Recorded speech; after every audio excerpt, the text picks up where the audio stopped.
खबर सामने आ रही है। गंगापुर सिटी से बोरवेल में गिरी महिला के शव को बाहर निकाल लिया गया। 7 दिनों तक रेस्क्यू ऑपरेशन चला और अब अपडेट ये मिल रही है कि महिला के शव को बाहर निकाल लिया गया है। 7 दिन पहले बोरवेल में मोना नाम था इस महिला का, जो कि बोरवेल में गिर गई थी। तो 7 दिनों तक रेस्क्यू ऑपरेशन चला। एनडीआरएफ, एसडीआरएफ की टीम लगातार मौके पर मौजूद रही और उसके बाद अब बड़ी अपडेट ये मिल रही है कि कई दिनों की मशक्कत के बाद रेस्क्यू टीम ने मोना, जिस महिला का नाम है, जो बोरवेल में गिर गई थी, उसके शव को बाहर निकाल लिया है और तस्वीरें आपके सामने हम रख रहे हैं। तो बोरवेल से मोना का शव बाहर निकाल लिया गया है। 7 दिनों तक रेस्क्यू ऑपरेशन चला।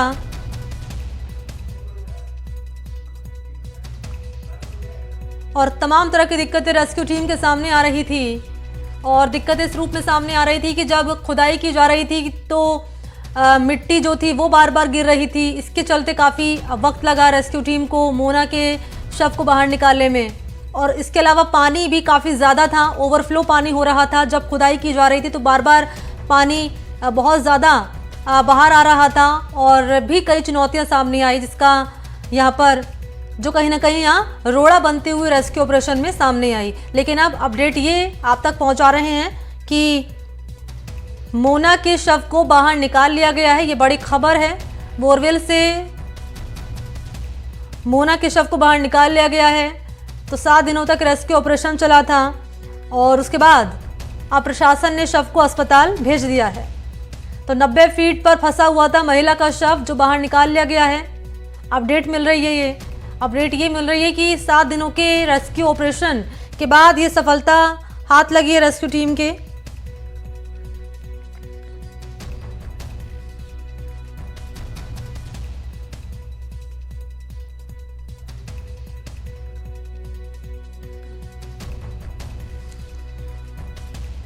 तो हार गई जिंदगी, बोरवेल से बाहर निकाली गई लाश।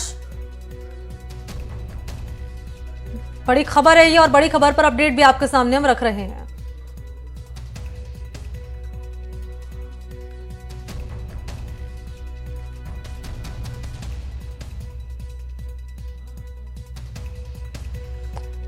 और ये रेस्क्यू ऑपरेशन के दौरान की तस्वीरें हम आप तक पहुंचा रहे हैं। रेस्क्यू ऑपरेशन के दौरान की तस्वीरें हैं ये, जब घंटों रेस्क्यू ऑपरेशन चला और 7 दिन रेस्क्यू ऑपरेशन के बाद रेस्क्यू टीम, एनडीआरएफ, एसडीआरएफ मौके पर मौजूद रही और महिला के शव को बाहर निकाल लिया गया। अजय मेरे सहयोगी इस वक्त मौजूद है ज्यादा जानकारी लिए। अजय, 7 दिन की मशक्कत, उसके बाद मोना के शव को बाहर निकाल लिया गया है, और क्या अपडेट मिल रही है? बिल्कुल, देखिए आज 7वां दिन है और 7वें दिन प्रशासन को, एनडीआरएफ की टीम को आखिर ये सफलता मिल गई है। कल पूरी रात जो निकली है वो बहुत मुश्किलों वाली रात निकली है, क्योंकि अचानक बोरवेल में इतना पानी आ गया था कि उसको निकालने में बहुत मशक्कत करनी पड़ी है। अगर पूरे दिन भर का, कल से आज तक का लबो-लब आप देखें तो शरीर तो कल ही नजर आने लग गया था एनडीआरएफ के जवानों को जो नीचे उतरे थे। लेकिन समस्या ये थी कि तेजी से बोरवेल में पानी भरना शुरू हो गया था। लगातार सबमर्सिबल की सहायता से सारी रात एनडीआरएफ ने पानी निकाला है और अब कुछ देर पहले ही, लगभग 20 मिनट पहले ही उस महिला के शव को निकाल करके पॉकेट में रख करके और बामनवास जो अस्पताल है वहां भिजवा दिया गया है पोस्टमार्टम के लिए। परिजनों को भी वहीं आने के लिए कहा गया है।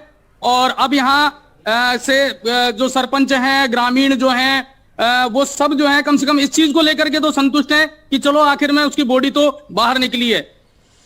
क्योंकि 7 दिन एक लंबा वक्त होता है अजय रेस्क्यू करने में। ऐसे में कौन कौन सी चुनौतियां सामने आई है जिसके चलते इस 7 दिन इतना लंबा समय लग गया महिला के शव को बाहर निकालने में, और अब परिवार वाले क्या कह रहे हैं, ये 2 बातें आपसे समझना चाहूंगे।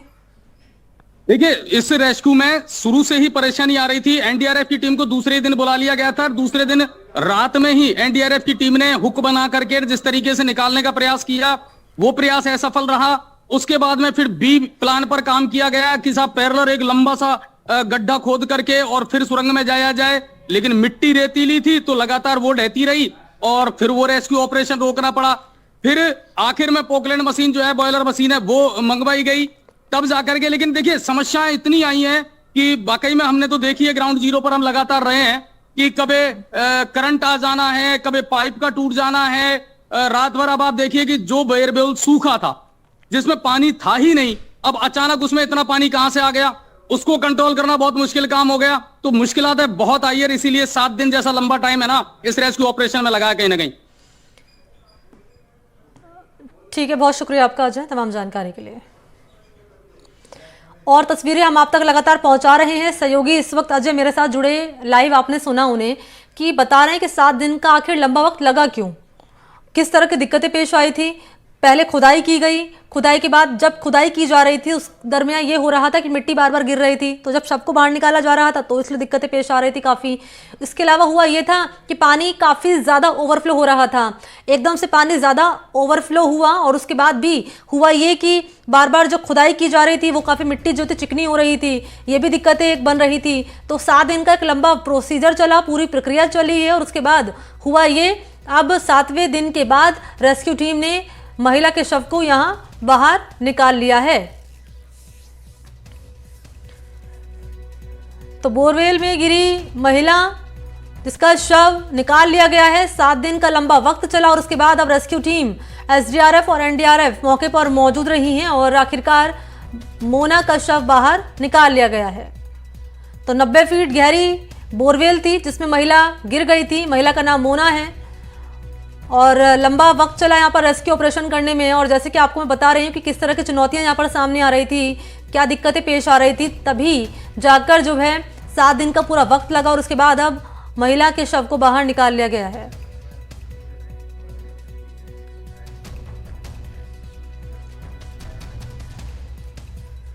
तो 7 दिन का लंबा वक्त क्यों लगा ये भी अजय बता रहे थे और किस तरीके से रेस्क्यू ऑपरेशन को अंजाम दिया गया ये भी अजय बता रहे थे। अजय, ये भी बताइए दर्शकों को कि अब परिवार वालों का क्या कहना है।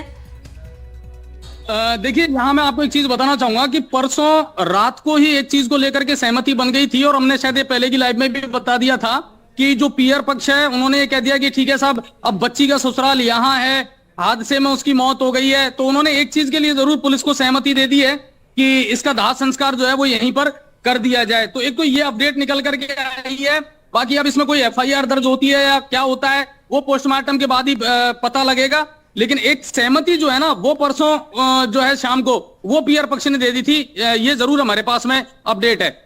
अच्छा, पोस्टमार्टम कब तक कराया जाएगा?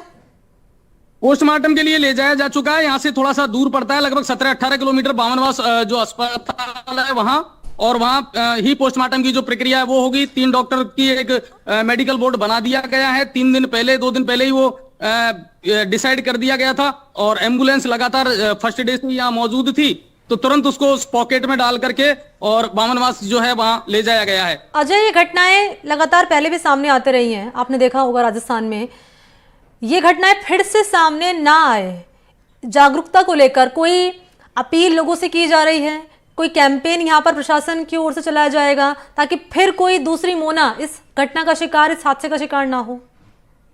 नहीं, बिल्कुल, देखिए आप जो कह रहे हैं वाजिब है और हम भी कई बार जब लाइव में आते हैं तो लोगों को अवेयर करते हैं, लेकिन कहीं ना कहीं जागरूकता लोगों में खुद में लानी पड़ेगी। अब नियम तो बहुत सारे हैं कि साहब आप बिना हेलमेट गाड़ी ना चलाएं, मगर क्या लोग पालन करते हैं? वही चीज है कि सरकार उन चीजों को लेकर के, हालांकि यहाँ हमारी प्रशासन से बात हुई थी और अभी तो प्रशासन को और भी मशक्कत यहाँ करनी पड़ेगी, क्योंकि जो गड्ढे हुए हैं, 2 बोरवेल जो खुदे हुए हैं, अब उनको बिल्कुल पैक करना ये जिम्मेदारी भी अब प्रशासन की है।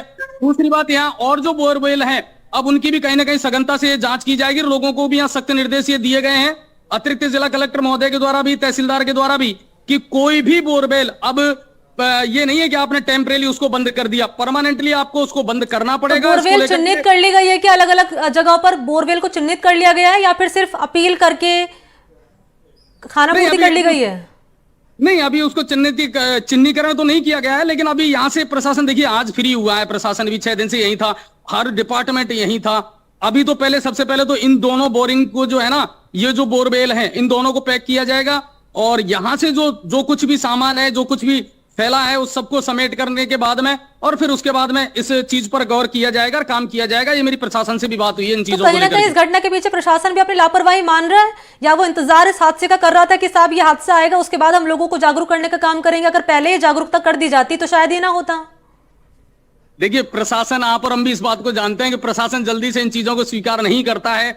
हम 6 दिन से यहाँ पड़े हुए थे, आप देखिए कि 6 दिन से तमाम मीडिया कर्मी यहाँ आए, रात दिन कवरेज कर रहे हैं, लेकिन हमें नजदीक नहीं जाने दिया जाता। कई बार हमको दूर रखा जाता है हमको बहुत सारे फुटेज और वीडियोस बनाने में बहुत बार परेशानी हुई, लाइव चलाने में हमें बहुत बार परेशानी हुई। कई बार क्या होता है कि प्रशासन शायद अपनी नाकामियां छुपाने के लिए कि मीडिया में ना जाए, लोगों में ना जाए, तो फिर वो मीडिया को अवॉइड करना शुरू कर देता है, उसे अवे करना शुरू कर देता है। तो प्रशासन ये बात तो स्वीकार कैसे कर लेगा कि हमारी लापरवाही रही है। लेकिन हाँ, स्वाभाविक सी बात है कि इन चीजों को अगर पहले ही चिन्हीकरण कर लिया जाता, क्योंकि ये पूरा इलाका ही बोर वाला है, जब इतने सारे बोरवेल हैं तो स्वाभाविक सी बात है कि कहीं ना कहीं खुले छोड़ रखे होंगे लोगों ने, तो ये काम प्रशासन को करना चाहिए था पहले गंभीरता के साथ। अभी क्या हालात बने हुए हैं मौके पर? अभी सबसे पहले तो एनडीआरएफ की टीम, वहां के जो सरपंच है, उन सभी को ग्रामीणों के द्वारा धन्यवाद भी दिया गया है, क्योंकि जो टीम ने काम किया है उसको लेकर के।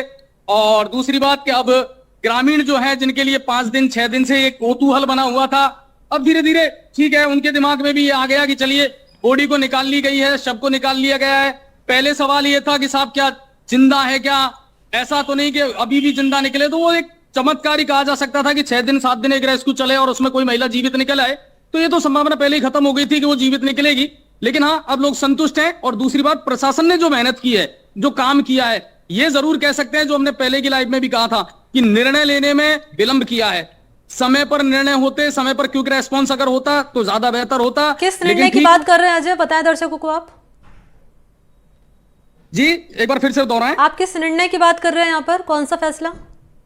जैसे मैं ये कहना चाह रहा हूं कि देखिए, दूसरे दिन जब एनडीआरएफ आ गई, और जब एनडीआरएफ आ गई और एक पहला आपने ए प्लान पर काम किया, फिर बी प्लान, ए से बी प्लान में जाने में आपने विलंब लगा दिया, कौन जिम्मेदारी ले, कोई कहने को तैयार नहीं था। तीसरी बात है, जब आपने पोकलैंड मशीन का आइडिया जब दिमाग में आया, उससे पहले ही कहीं ना कहीं आपको जो ऊपर 11 केवी की लाइनें जा रही थी, लाइटें जा रही थी, वो पहले ही हटा लेनी चाहिए थी। एन वक्त पर आपने उन चीजों को हटाया। तो इन चीजों में जो वक्त जाया हुआ है ना, ये निर्णय लेने में जो वक्त जाया हुआ है, कहीं ना कहीं ये एक सोचने का विषय जरूर रहेगा इस पूरे मामले में। अब इसे क्या कहें, इसे लापरवाही कहें या संसाधनों की कमी कहें? देखिए, मैं तो इसे संसाधनों की कमी मानता हूं कि हम डिजिटल इंडिया का दावा करते हैं, लेकिन आप सोचो पूरे राज्य में सिर्फ एक ही एनडीआरएफ। ठीक है अजय, बहुत शुक्रिया आपका तमाम जानकारी इस खबर पर देने के लिए।